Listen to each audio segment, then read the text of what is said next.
Boca Floja, Mexico City, Macon, Georgia. As cultural workers from the global south, it is our duty to denounce the genocidal atrocities the illegitimate state of Israel is putting in practice towards Palestine. This is a non-debatable topic. No repercussion in our careers should be allowed as an excuse to remain silent or neutral. The capitalist machinery is on a permanent war against our subjectivities, and we need to utilize any resources we have in hand to stop this abuse now.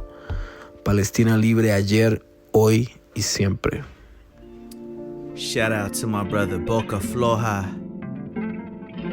This is the Worldwide Underground. My name is Gabriel Teodros, and we were just in Mexico City with Boca last week as I was finishing up the first episode of this very podcast. The theme of that episode was solidarity.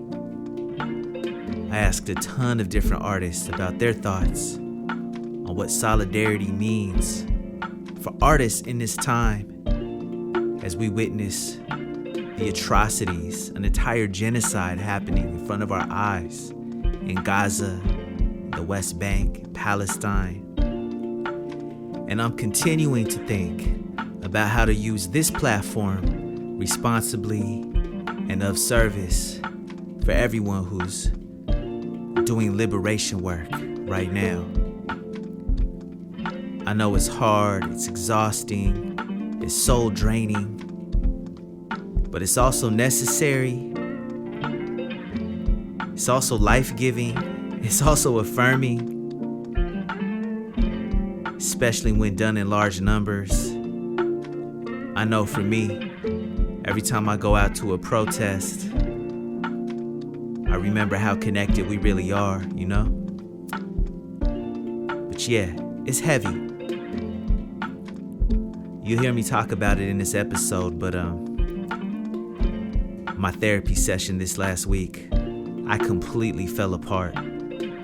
Just on the first question the therapist asked me, which was, "How are you doing?" I had a big ugly cry that I think I had been holding in for a while. And I knew that this next episode, we needed to talk about grief and the connection between grief and liberation work. My guest today is a brother who I've known for quite some time here in Seattle, Washington. He's an artist, a grief counselor, community organizer. His name is Derek Dizon. And earlier this year, he founded a grief and loss cultural center in Seattle's Chinatown-International district. The first that I've ever seen or heard about. It's called A Resting Place. And last week, Derek put out a beautiful statement in solidarity with Palestine, but also illustrating the need for a space to do grief work alongside liberation work. So we had a longer conversation unpacking that statement and getting into Derek's life story, which is incredible. Hope you enjoy this episode of the Worldwide Underground. Hey, you're listening to the Worldwide Underground. My name is Gabriel Teodros, and I got a very special guest today, my friend Derek Dizon. How you doing, Derek? Hello. I'm doing okay. I'm here sitting on the floor with my dog, and so feeling good, feeling comforted. Yeah, that's great.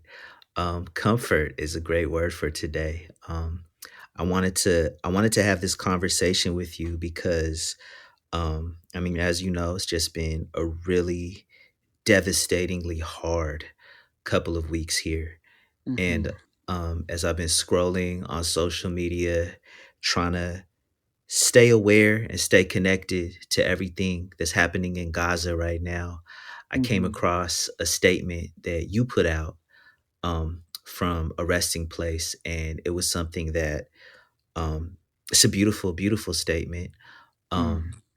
And it's something that is stuck with me all week. I talked to my therapist this week about this. I had a big ugly cry. What?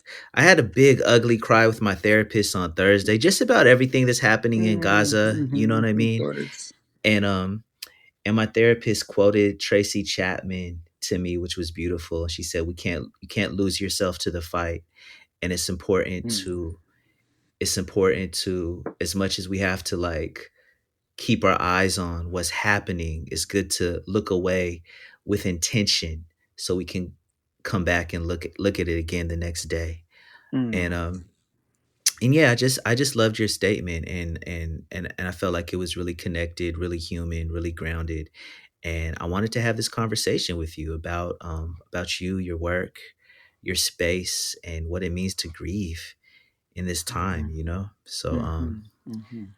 I guess with all that, let's talk about your work. You are a grief counselor? Yes, I am a grief counselor. Currently, I work at Seattle Children's Hospital Okay. in a clinic called the Journey Program. And it's a program that serves families who've experienced the death of a child or experienced the death of somebody significant in their life.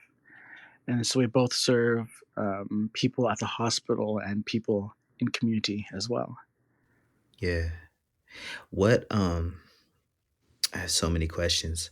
Like what does that work look like in a day? Like how does grief counseling work? Yeah. So, for me in my particular position, I work with a lot of Black and Brown and immigrant families who are grieving. And mostly, I would say a lot of my work is online and on phone. So, a lot of the sessions I do are through telehealth, through video calls, or through the phone. And so, what that looks like is me calling um, the people who I companion in the grief, calling them up, and just creating space for people to explore and create meaning out of their grief.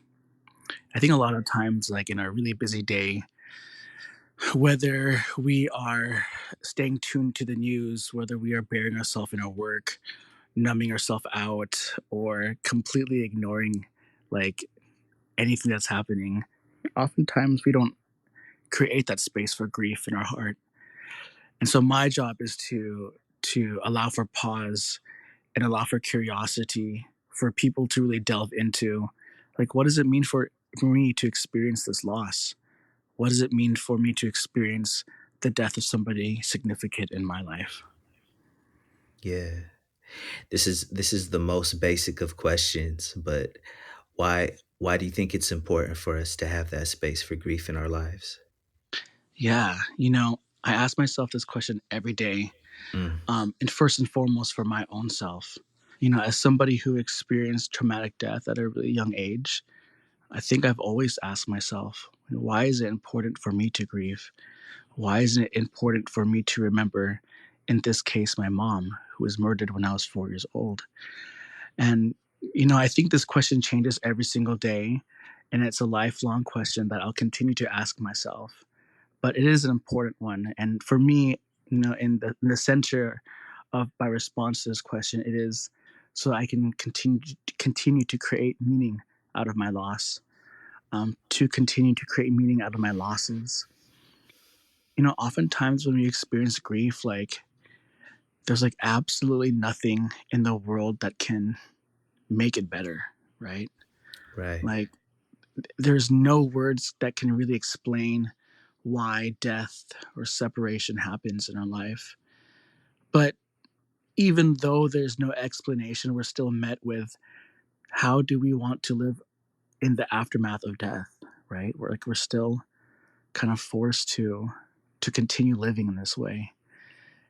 And so to me, grief work or, tending to grief is about how do we continue to live in the aftermath of loss. And so, Yeah. grief counseling, grief work, tending to your grief can be a way for you to continue to create meaning. That certainly doesn't mean you'll always get answers, um, but meaning nonetheless. Absolutely. Yeah, one of the ways I always think about it, like just in a personal note, when losing someone who means a lot to me, and I've lost so many, like we all have in the last Mm-hmm. several years, Mm-hmm. is I try to find ways to honor them, Mm-hmm. Mm-hmm. and make my life a tribute, a way Mm-hmm. to honor their Definitely. memory. What do you think some other like healthy ways to move through grief are? Yeah, I think, that aspect of honoring and remembering and celebrating people's lives through the way that you live your own, and carry out your own values is a really beautiful way to honor people who have passed on. Um, and when I think about death and I think about separation, like to me, it's not just like the interpersonal losses we experience in our life, um, but like what those interpersonal losses, um, what they're connected to. Oftentimes it's like, I'll take my life for example. Even though I've experienced like so many different types of deaths in my life, I've had friends die, family members die as well. The one I go back to really is my mom because it was Yeah. such a big event in my life. And I'm 33 now. My mom was murdered like just 2 months before my fifth birthday. Wow. And so I lived most of my life without her. And living my life without her, it meant not having a mother in my life, but it also meant like the things that she represented, which was also a connection to my culture, a connection to language, a connection to understanding like where I come from. Hmm. And so, to me, a part of remembering people who've passed on in our life is also remembering like our lineages, like remembering where they come from too, and finding ways to honor our dead through cultural work too, and not just through that person's life alone, but how does it extend elsewhere. Yeah.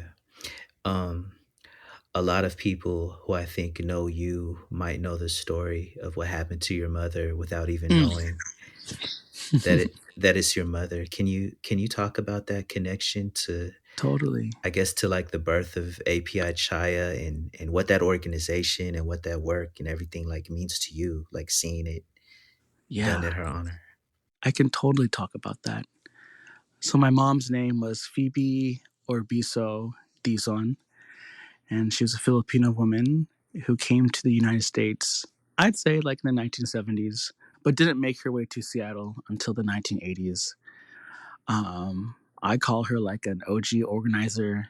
She wasn't necessarily a part of like any type of like coalition or like nonprofit, but she was someone who really valued interconnectedness, like someone who really valued friendship, valued fun and celebrating and like good food and dancing and singing and really a person of faith. Like she was a really devout Christian, and she organized a lot around her church.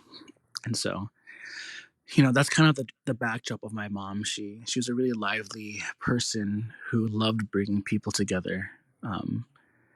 And so she was definitely a fixture in like the local Filipino Christian community here in Seattle. Mhm. In the early 90s, she met a friend named Susanna Ramarata, who was a woman from the Philippines, actually the same island as my mom. Mm. And she was experiencing an abusive relationship at that time with her estranged husband, Timothy Blackwell. At that time, my mother, um, didn't know her per se, but because they came from the same island, they had mutual connections through family. And so when Susanna came to Seattle, um, and as she was navigating her abusive relationship with her husband at that time, she phoned back to the Philippines, and people in the Philippines then referred Susanna to my mother as a person who could help her out. Mm. And because they shared the same language, the same like geographic location, similar migration story and language, they really connected. And from that moment, my mom connected her with lawyers, safe housing, and other resources to really help her thrive and be safe in that situation. At that time, there was no organization like API Chaya, which is an organization that supports survivors of domestic violence, sexual assault, and human trafficking. So really, it was through my mother's friendship with Susanna and another friend named Veronica, another Filipino woman. It was through their collective friendship and collective determination that they were able to fight for safety, connection, and friendship. And so my mother and Veronica helped Susanna get connected to lawyers. They supported her through her time in the legal system and even accompanied her to court as witnesses as well. And unfortunately, in the last day of the divorce court hearing, Susanna's ex-husband was able to sneak a gun into the King County courthouse and shot my mother, Susanna, who was then pregnant, and also Veronica. And so at this time, like, a lot of people in the Filipino community, in the Seattle community, were really shaken by this event. Yeah. Unfortunately, like, this wasn't the first murder, domestic violence related murder that had happened in our region at that time. There were several before and several afterwards that specifically was in the Filipino American community here in Seattle. And so many community members in the Filipino American community came together to educate ourselves around the root causes of domestic violence and connecting interpersonal violence to systemic violence. And so it really brought in like a political analysis to the way in which we offer support to survivors in our community. And that movement itself grew into the Asian and Women Family Safety Center, which later merged with Chaya in 2012 to form API Chaya. Mm-hmm. And so there's a lot more to the story. I Of feel course. like I could say, but in the, you know, in the respect of time, that's kind of like the short edited version of it. And so that's where I work right now as a program manager. But before I even got into this role, I volunteered in putting together a program called our Vigil, or API Chai Vigil, which is to honor the life of my mother, of Susanna, and of Veronica every year. And so even before I became a grief counselor or bereavement clinician, my first kind of delve into grief work was through organizing the vigil at API Chaya. Beautiful, beautiful. I was gonna ask because I first met you as an artist. How much your art practice was a part of this journey into becoming, from understanding and trying to make meaning of your own losses into becoming a grief counselor for others. Like how important how important was your art in that journey? Yeah, my art was really pivotal in informing how I understand grief work, and connection to like culture, connection to what has historically been taken away from us. Because my art is grounded in cultural work, a lot of my art does express kind of like a yearning and desire to connect with parts of Filipino history, Filipino language, ancestry prior to colonization. Mm-hmm. And I think at the time when you first met me through my art, I don't think I was consciously making the connections really between like my art, grief counseling, community organizing. They were all kind of like different aspects of my life, right? I did my organizing with like here, and then I did my art on the side. Then I was probably going to school at the time to be a therapist, concentrating in grief at that time. And so there were really different aspects of my life that were separate from each other. And it wasn't until now that I kind of brought them together as a way to bring my whole self, or at least try to bring my whole self into the work that I do. And so, as I mentioned earlier, a lot of the grief work I do acknowledges grief as a natural response to any type of loss, right? Not just the death that we experience in our own lifetime, but the losses that we experience through our ancestry, right? Through displacement, through colonization and imperialism, right? And that sense of grief is like ongoing, right? I would even say that the grief that we experience in relationship to people who died in our life, it's also ongoing too. And so Yes. my art is a way for me to kind of find myself in the ongoingness of it all, like find myself like tending to my own grief in a way that feels relevant to like how I make meaning in my life, which I'm sure like, as an artist yourself, you can probably relate to that. Absolutely. Yeah. For me, when someone passes, like I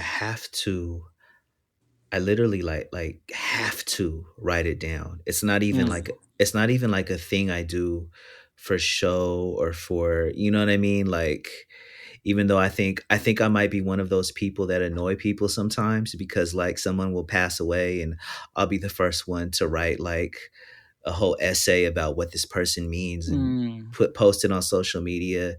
Like, I get it. Like, I get why that might be annoying to some people, but I just have this need to process my loss into writing, and if I don't, mm, I feel like I can't function.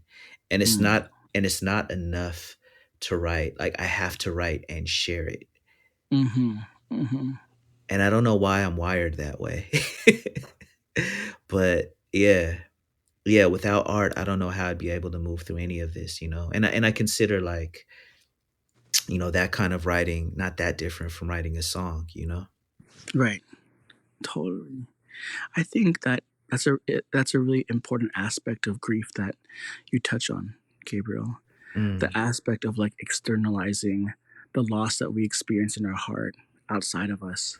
yeah. I think we live in this culture in the United States where we keep a lot of our losses silent, right? Yeah, absolutely. Because death and grief is somewhat stigmatized in this place of the world that we oftentimes experience grief alone, Yeah. right? Grief can be Mhm. so lonely, and I think for myself, it has been really lonely, especially as a child. Yeah. My family didn't really talk about my mom's murder too much. Of course they Wow. like let's remember her life, let's celebrate her, like remember all the beautiful things that she left for us in this world. But no one really talked about like the pain. you know Mhm. no one really talked about sorrow. No one really talked about anguish. And not to say that we should dwell on those things, of course. Grief transforms over time into things like celebration and love and laughter. But Mm.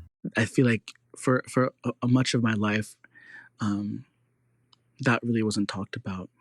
And not to say there's anyone to blame. I think it's really a cultural thing, and not specific to any type of ethnic culture in particular, but Mhm. American culture as a whole that really denies us of our humanity, right?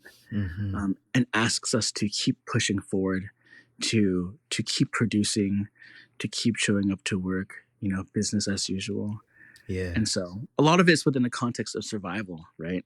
Right. Um, and I think that statement that you were talking about earlier, that I wrote, um, in Mhm. response to grief work as liberatory work. Um, Yes. I think it's really important for us to understand grief within the context of our environment, right? Like, what are we Mhm. surviving, and what needs do we need to get met so that we can grieve in a healthy and meaningful way. Yeah. And so when I look back at the grief that I held as a child, and my family held, in the aftermath of my mom's death, our conditions weren't always the best conditions. Our Mm. needs, our human needs, weren't always being met. Um, Mhm. I think oftentimes when our human needs are not met, our grief turns into silence, and that silence gets burrowed deep in our heart. That's right. And so, going back to what you were saying, what you were talking about earlier, Gabriel, about like, you're like the first one to write about it, the first one to post about it. Like, to me, um, that's so that's a practice I feel like a lot of people can benefit from, and learn Mm. from. The ability to really externalize what's happening for yourself, so you don't have to hold it in anymore, right? Yeah. It can be outside of you, and someone else can hold it with you. I think that's a really kind of really transformative aspect of grief. And I see you shaking your head because I feel like you already know. But Well, yeah, it's part of why I wanted to have this conversation with you, is because, we are all, I feel like we all are grieving collectively, even if we don't know we're grieving collectively, right? Like Mm-hmm. Mm-hmm. that's one of the tricks of this society is that it makes you think you're going through everything alone, and it makes you think that you're completely isolated in your pain, but we're all going Mm. through Mm. we're all grieving something similar at the same time. And I feel like we can help each other heal, you know, like you sharing your story is helping me heal right now, you know.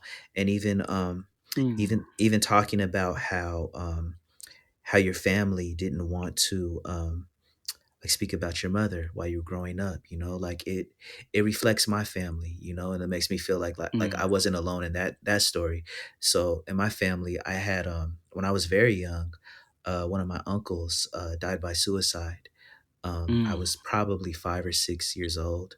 I Mm. still remember the day super clearly. Mm. I remember the Mhm. cop who came to the door, you know, this hat off to tell my mom, and the way she fell Mm. apart, and you Mm. know, and the years that came after. Like I remember all this, and it's something my mom doesn't want to talk about. Like at a certain point, she even took away the photos of him because she didn't want the Mm. reminders, you know. Mm. And speaking about like cultural silence around grief and the impact that it has on the next generation, right? Because I think you and Right. me both, and so many of us as displaced people, we are Mm.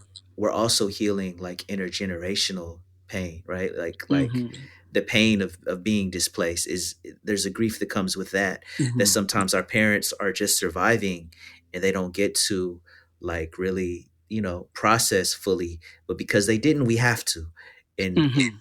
you know, and if we don't, Mhm. like it lives in us, right? And I was hoping you could Mhm. speak to that about how what happens with grief when we don't let it out, when it's just in our body, you know. Yeah, that's a great question. I think grief can manifest itself in so many different ways: Mm, physically, physiologically, spiritually, and emotionally when it's not tended to. And I think it's really unique and really different for every single person, right? Like the way that grief might manifest in my own body might be like a tummy ache, or it right. might mean like I feel super numb and I can't talk to people right now, or maybe it puts me in a hyper nostalgia mode where all I can think about is the past, and that becomes my reality, right? Those are kind of my two go things.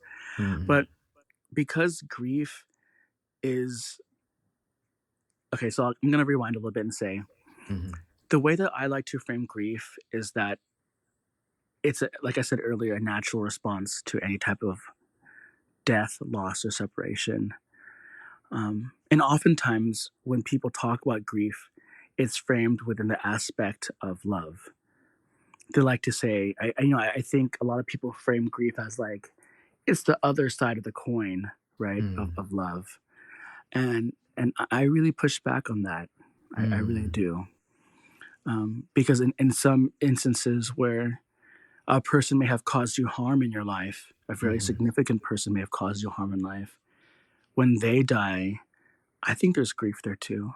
You know, mm, I mm, don't think that you have to love that person, at all. mm, But your grief can also be your rage. It can mm, also be resentment. It can also be anger, and I think those are all really healthy and justified feelings of grief that you should and can feel when experiencing it. mm, And so I like to say that grief is the word that we use for the word relationship after somebody mm, has died, right? Because we're still really in relationship when people who die in our lifetime. And so if we think about grief work as relational work, if we think of grief as parts of us that we're still in relationship with, then I think we can still talk about healthy relationships and grief, right? We can mm. still talk about like, boundaries. We can talk about consent. We can talk about breakups. We can talk Wow. about, yeah, or we can even talk about what does it mean to stay in connection with people who die. I Yeah. think that's the really beautiful things to talk about grief is yeah, like I want to Mm, continue my relationship with my mom. That's why I do grief work, right? Um, but I think for some people there are people who navigate violence and harm and abuse who experience that from someone they may have had love for, or maybe someone they actually didn't love and Mm-hmm. only experienced harm from. And when that person dies, they may feel grief of them, um, but it doesn't Mm-hmm. have to be love. So I kind of Right. want to just put that at the backdrop of like my framework on grief, um, and how I kind of practice that. Mm-hmm. And so I say that because everybody's grief is going to be different, because everybody's relationship to the person who's died is personal to them, That's right? right. Mm-hmm. And so I don't necessarily want to make any blanket statements about like how grief shows up for people's bodies after they experience a death. Um, Right. so I did want to say that, and I will say that like it is really natural for people to experience like forgetfulness, or somatic responses of like body aches or stomach aches or loss of appetite, confusion, loss of reality. And so those are some really common kind of impacts of grief. Mm-hmm. And I will say that like on top of that, everybody will experience different emotions and notions and feelings of grief depending on that person's relationship to the person who's died. Yeah, that makes a lot of sense. It makes a lot of sense. I went through something like that recently where Mm. I I realized what I was grieving was the possibility Mm-hmm. Definitely. of this person turning around, you know? Mm-hmm. Definitely. And that's like a oftentimes a grief within a grief, right? Yes. It's very, very layered there. You're grieving possibilities, you're grieving futures, you're Mm-hmm. grieving like all the things you wish that a relationship could be. Right. And so I think in that way, like, yeah, it is so personal, you know, Yeah. Yeah. and it is so unique. Absolutely. I'm wondering if we can transition into talking about the space that you've opened up. What Yeah, is for sure. what is a resting place, and what brought you to creating this space? I'm still asking myself that question too. Shoot. I Uh-huh. mean, it's only been like 5 months since I opened up a resting place, and I feel like in a way this thing that I've helped create or did create has its own spirit, its own like, I don't know, it feels like a living being. I often say Mm. grief is a living being, right? It's Mm. like its own force, and so I feel like I kind of started this project, and it's kind of like transforming and Mhm. creating itself and leading me to the work, right? And so I'll preface this conversation with that. Yeah. But essentially, a resting place is a grief and loss cultural center located in the Seattle International District. Um, and it's a Mm. public space, open on Fridays and Saturdays for people to come in to explore, and find meaning in their grief. And there are, different things to kind of interact with in the space. There's a collective community altar where people have brought in like special items, names, pictures of people who've died in their life. Mm. There are pamphlets and online resources for grief support in our area, also nationally. There's a grievers library that has, a bunch of different books about grief, Mm. um, and also other books that may intersect grief, like ethnic studies books, psychology, sociology books, stories, and poems. Mm. Um, yeah, my hope for a resting place that is that it is really a resting place for grief, Mhm. um, in a world where oftentimes grief can't be rested, right? Grief is Yeah. kind of oftentimes just like, I don't know, amongst so many things that we're juggling in our life, right? And so a resting place is an opportunity to kind of lay that down and kind of find what you need in your grief. Yeah. That's so beautiful. It's Had you ever seen a model for a place like this before you opened it? No, not at all. and Wow. and I would say the lack of community centered grief space is what really propelled me to open a resting place. Mm-hmm. As a grief clinician, a grief counselor, I think it's really amazing when somebody who is grieving can put their trust in another human being to hold and companion their grief with them on a weekly basis or regular basis. I Mm-hmm. really admire that, and I really value that space. And at the same time, I do see a need for spaces where grief can be integrated in our life as something that is a part of who we are, right? Yeah. Um, like grief it's really great to have spaces like grief counseling where you can meet once a week with your counselor. And at the same time, grief is it's much larger than that 50-minute a week or that 1 hour a week. Right. It's all of who we are. And so I specifically wanted to open up a space in the international district, um, where people could seek grief resources and seek grief support, and have it be a part of their day, right? Have it be a part of their day. Um, Oftentimes, people will come into a resting place thinking it's like a gift shop or Uh-huh. a bubble tea shop or a plant shop. Most likely a plant shop because there's a Uh-huh. lot of really beautiful plants there. Love And it. I tell them no, it's not a plant shop. You can think of it as like a community center or a cultural center, um, Mm-hmm. cross-sectioned into a grief support space too. And so, oftentimes it does catch people off guard, but I think ultimately people do find meaning in the space. That's beautiful. It's beautiful, and I feel like it's like it's almost like the perfect synthesis of all those worlds that you described coming from earlier. The community organizing, the grassroots, the artists, the grief therapy. Like this is a space where you can put all of it into one. And also, like I talk about therapy a lot and how, just important it's been on my life, but I Mm, realize that, not everyone has access, and I didn't have access, for most of mm, my life, mm-hmm. so seeing spaces where it can be more open, to people to just drop in, to for people that don't might not have a grief counselor, or maybe never even heard of a grief counselor, but Right. can go with a group. Like Totally. it's just so powerful. It's so beautiful. Like thank you for opening it, Yeah, and of course. showing people what's possible. Right. I think, a resting place is really showing me what's possible. I feel Mm, like I'm just really there as a steward yeah. and as a person to kind of just really witness what people are needing in community in regards to the grief. Mm-hmm. And um, yeah, not everyone needs a counselor. Not everyone needs like a therapist. Right. What I'm finding is that like what people need is like really each other.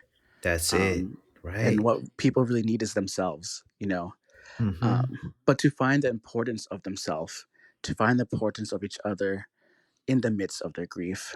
Mm-hmm. As we talked about earlier, Gabe, like grief can be really isolating, Yes. and sometimes it's actually really important to be in the solitude of yourself, so Mm. that you can really attune and understand like what do you need in your despair, right? And then there comes a point in grief when possibly you feel a little bit more open to exploring what's outside of yourself in terms of grief. Mm-hmm. Um, I think that's a really opportune moment to build supports around yourself, to really ask yourself what you need, and to give yourself what you need, right? And to ask of others what you need. Um, I think you read in my the statement that I wrote, that I really do believe there's something about grief work that is violence prevention, right? Um, Talk. Can we talk? I was gonna ask if we could yeah, unpack the statement a little bit too. yeah, Like, totally. like why Um, did you feel like it was important to put this statement out? I thank you for it, but I wanted to hear it in your own yeah. words. Like, I don't know if I can really sum it up in one session, but let me let me kind of piece it out, try to piece it together here. yeah. Um, I, on my mind, I just been thinking about like what keeps us safe, right? Mm-hmm. Mm-hmm. I think about my mom's story so much. Like I think about Susanna's story. I think about their friend Veronica. Mm-hmm. I think about like what kept them safe is each other, Mm. right? What kept them safe is their friendship, their belief in each other, their trust in each other, the willingness to fight for their life together.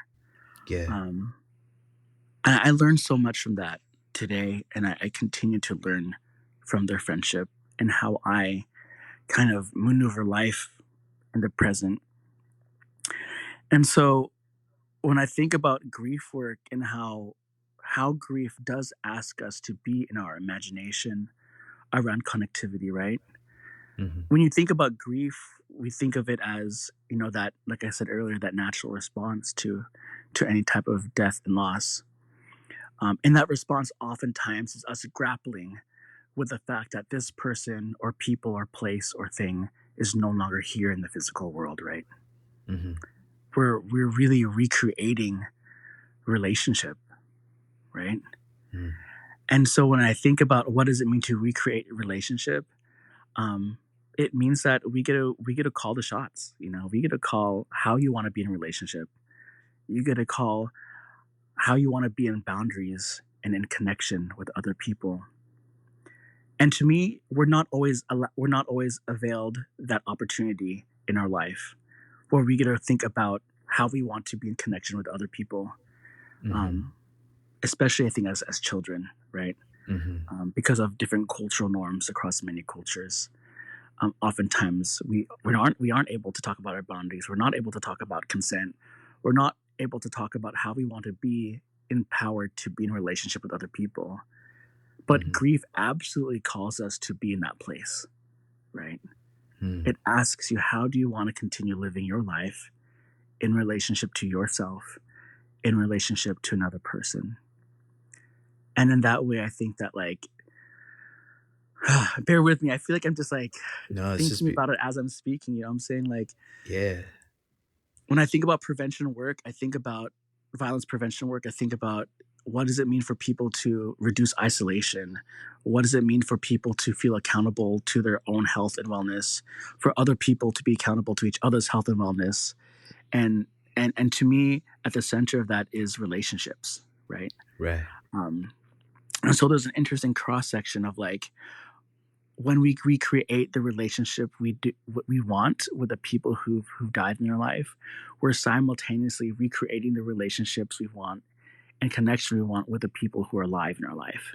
Does that make Mm. sense?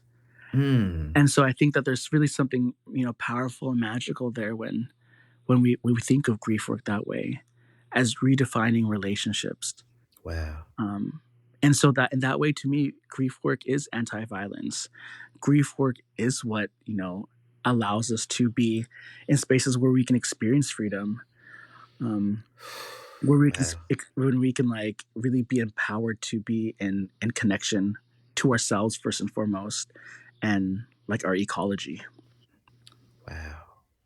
That connection right there is like the way you connected all that is something I've never heard anyone put together, to be quite honest, you know. Mm.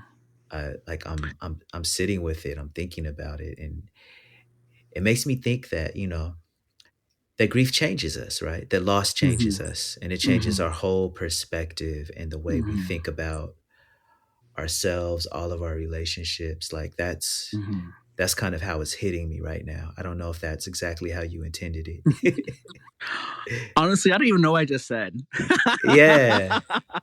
Well, I'm Like I guess the reason why I say that is because I feel like I'm constantly just like thinking about this shit in my head, and I actually yeah. don't share it with other people too much. So, Uh-huh. first of all, thank you for allowing me this opportunity Uh, to kind of speak out loud with you, Gabe, about this, because I feel it in my mind because I've experienced it with my own life, and I've that's seen right. it in the experiences of other people. Like you said, like what you just said, Gabe, grief transforms you.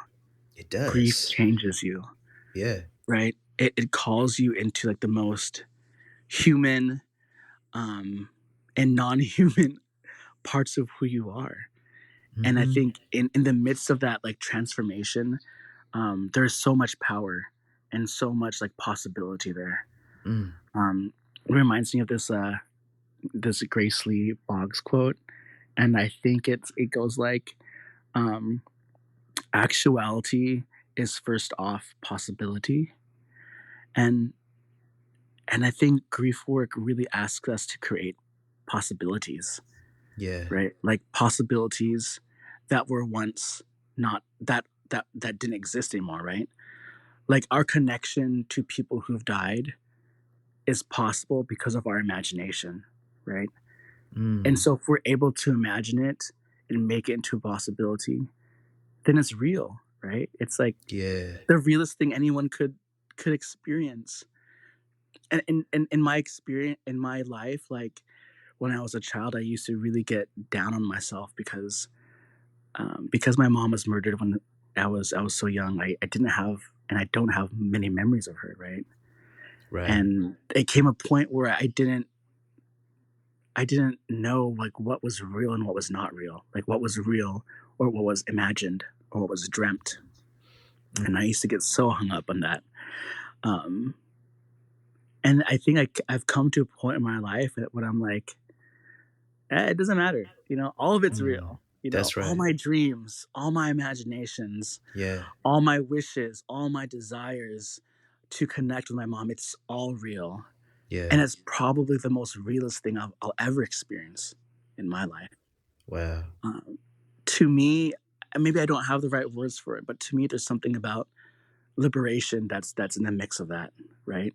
Mm-hmm. Mm-hmm. There's something about possibility and something about our imagination that makes things real that I think can really, um, yeah, Yeah. really something. I'm losing my words now, Gabe. What is it? You're speaking beautifully and very clearly. What it makes me think is when I think about freedom, like what does freedom mean, right? Like Mm, I think to be free means to free someone else, mm, you mm-hmm, know?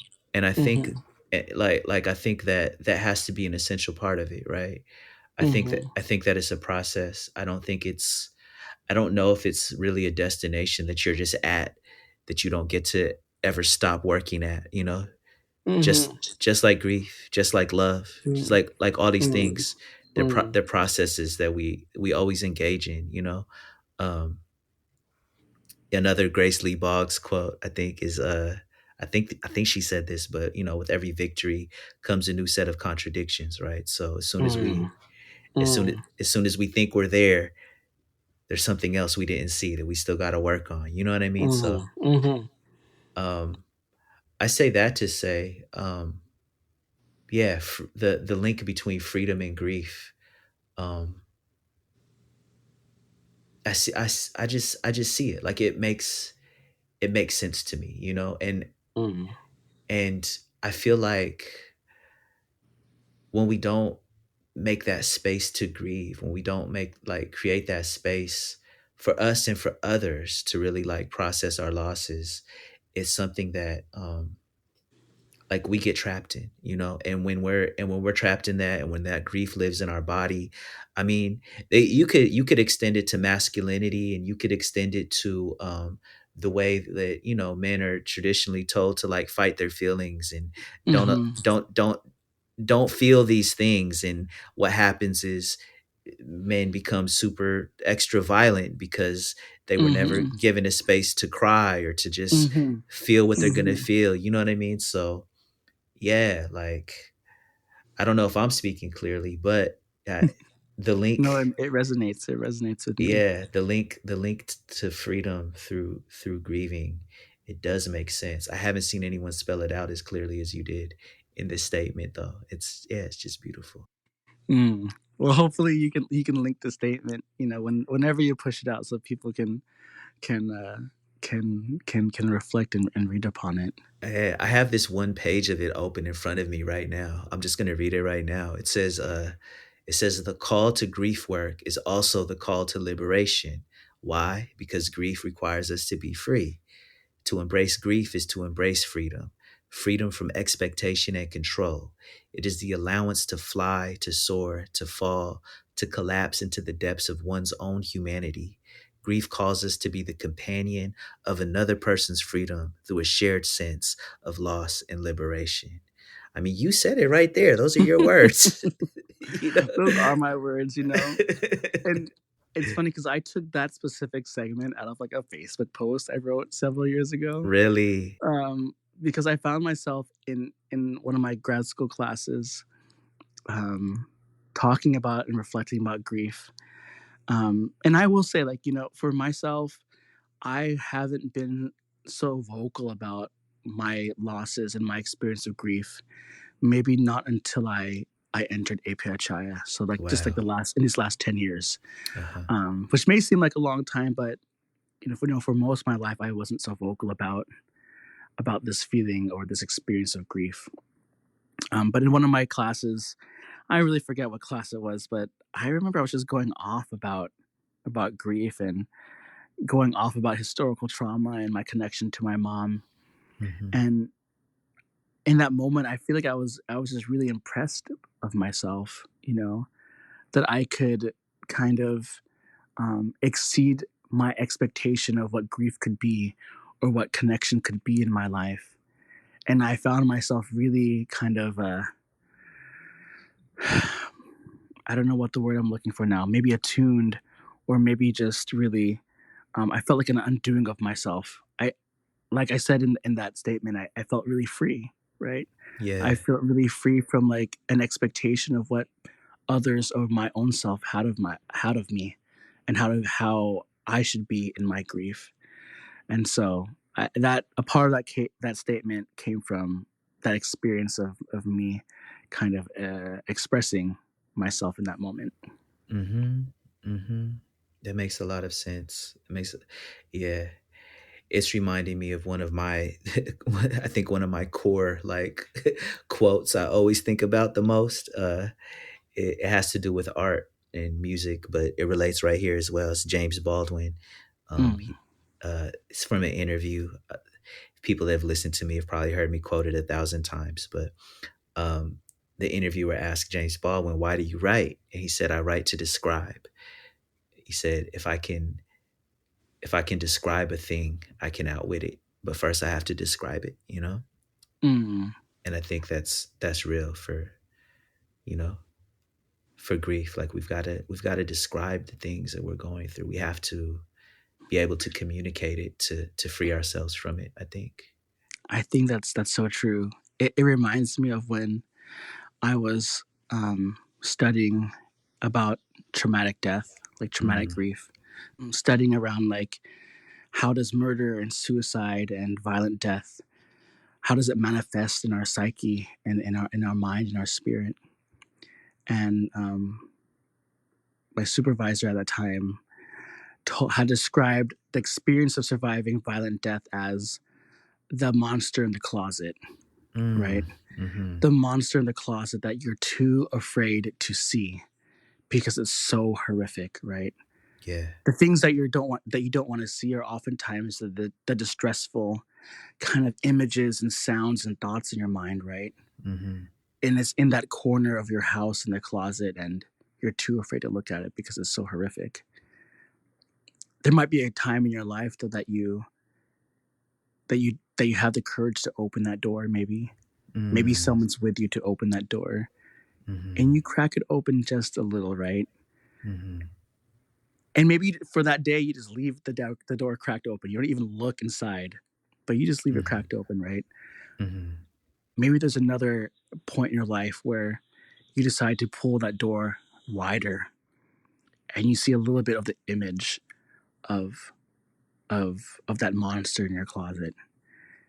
And bit by bit, as you grow in your grief, you become maybe more courageous and more brave.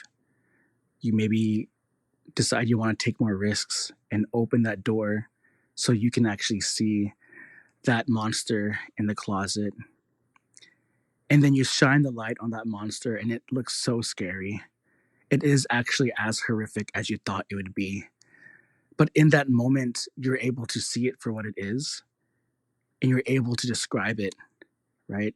You can see Mm-hmm. all the different facets that make up that monster, the different images, the different sounds, the different distressing thoughts that make up this monster in the closet in your home. And even though it's still scary, it's still something now that you can see, now that you can describe, now that you can externalize, and maybe see it and understand it in a different way.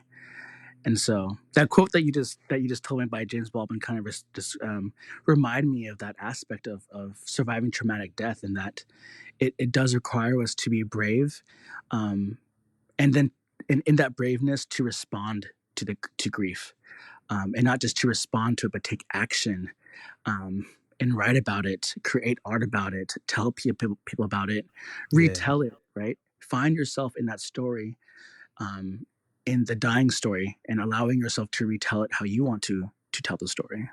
Yeah. How do you how do you not get stuck in it? Maybe I'm stuck in it right now, Gabe. I don't think you are.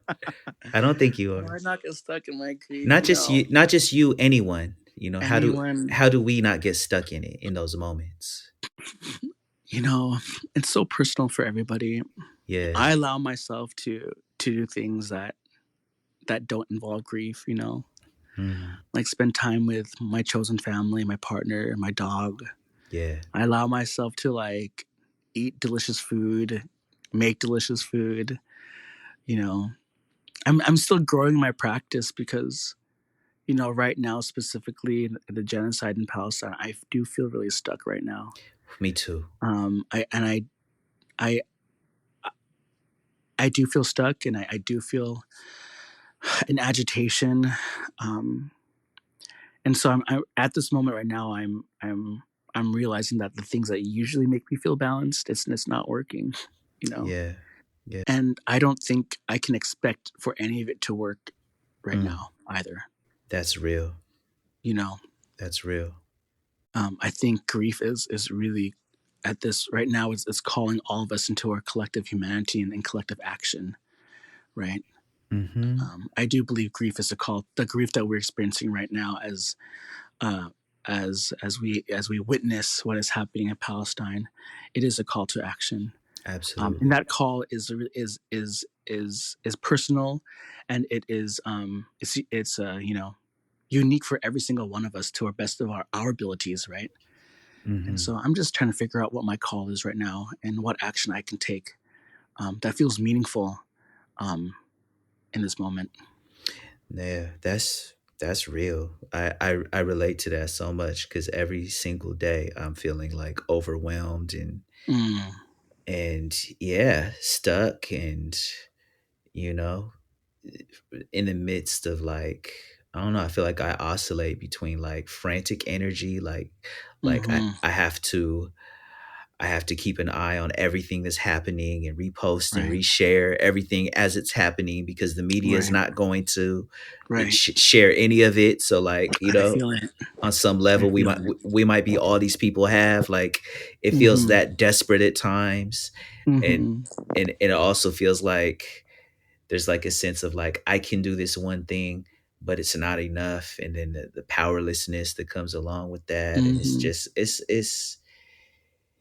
yeah, it's so rough, man. But I remember those babies, man. I remember mm-hmm, those babies like who are in the middle of it, like are like just like drawing on the like coloring, mm-hmm, in in the midst of like a place that's being bombed, like that. mm-hmm, Like there is a need to stay human. There is a need for us mm-hmm.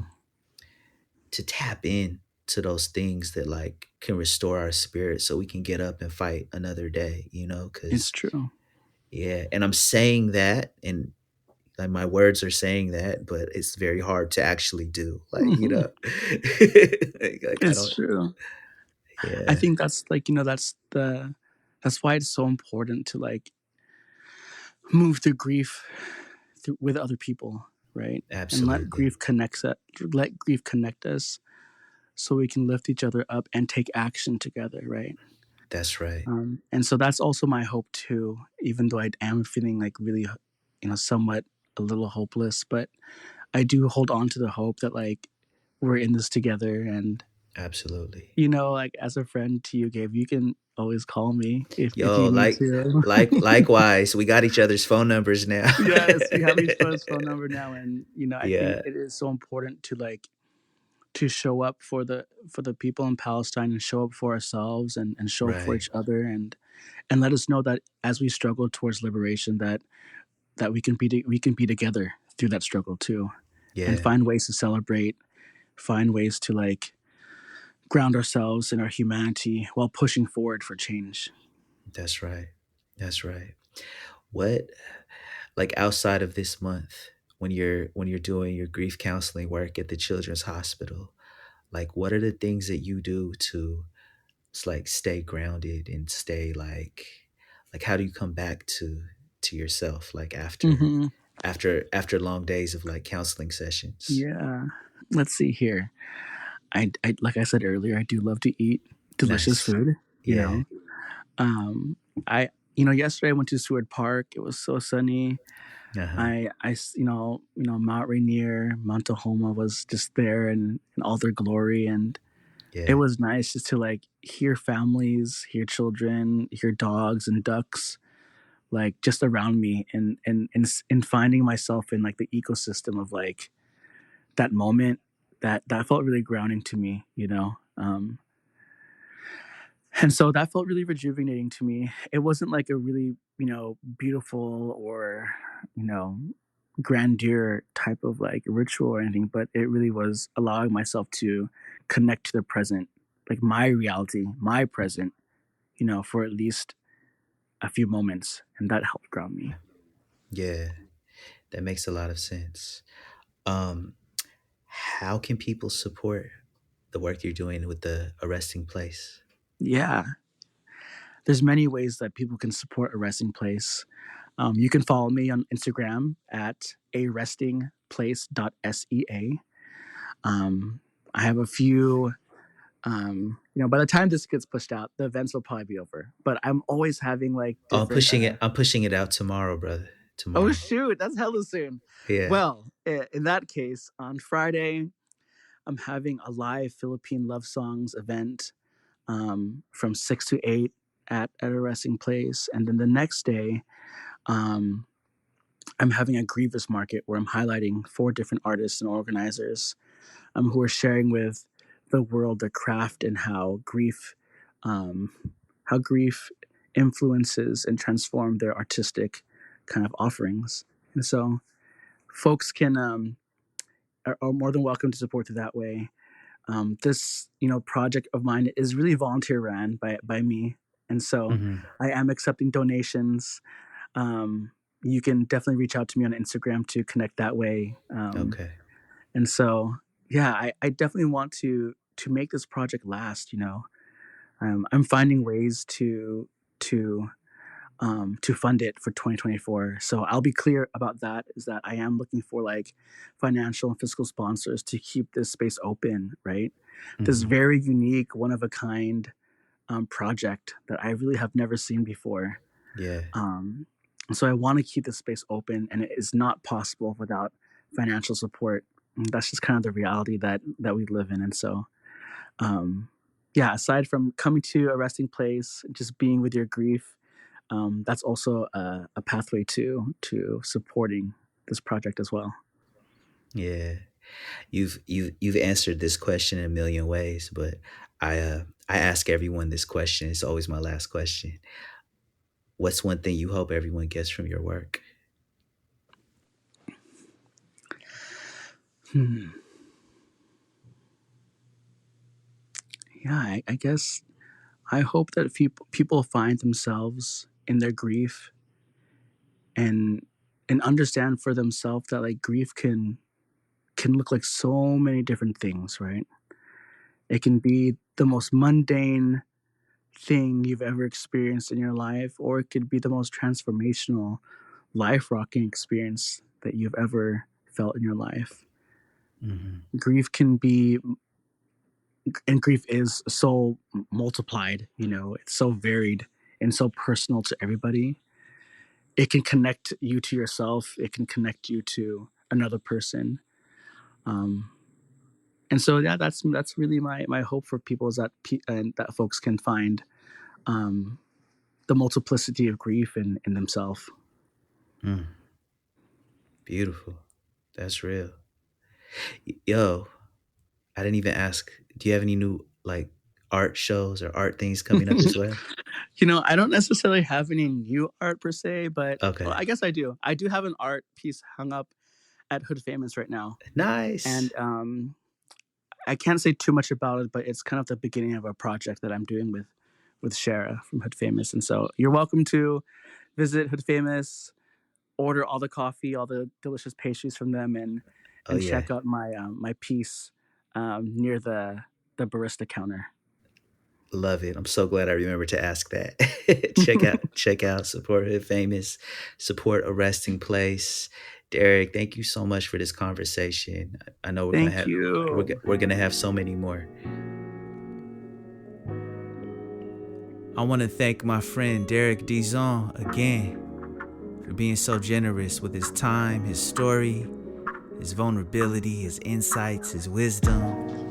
Be sure to check out arestingplace.sea over on Instagram. Stay updated on what Derek's got going on. I also want to thank you for tuning in. This is just the second episode of my new podcast, The Worldwide Underground. A continuation of the work that I was doing on KXP. With a lot of stuff that I wanted to do. Stuff I wasn't really able to do over at the old job. This is a completely independent, completely autonomous production right here. And you can support it by tapping in over on gabrielteodros.substack.com. Become a subscriber at any amount to help support this kind of work we do. Storytelling, the music, the mixes that I'm sharing over there. I appreciate you all so much. And most importantly, do whatever you can. This is all hands on deck to stop the genocide in Gaza.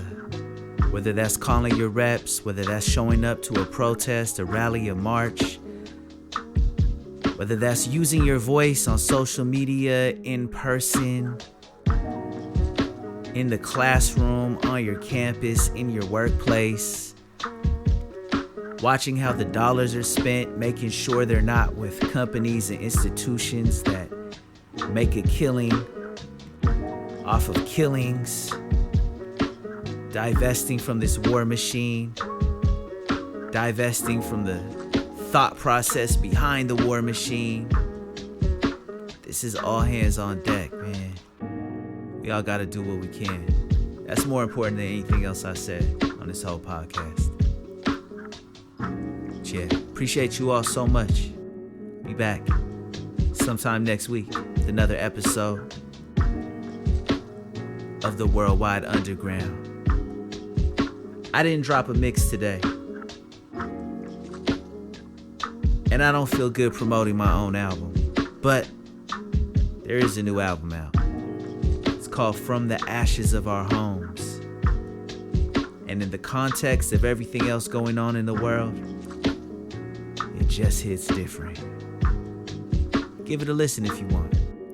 Alright, I'ma see y'all soon. Be good to yourselves. Be good to each other. Peace.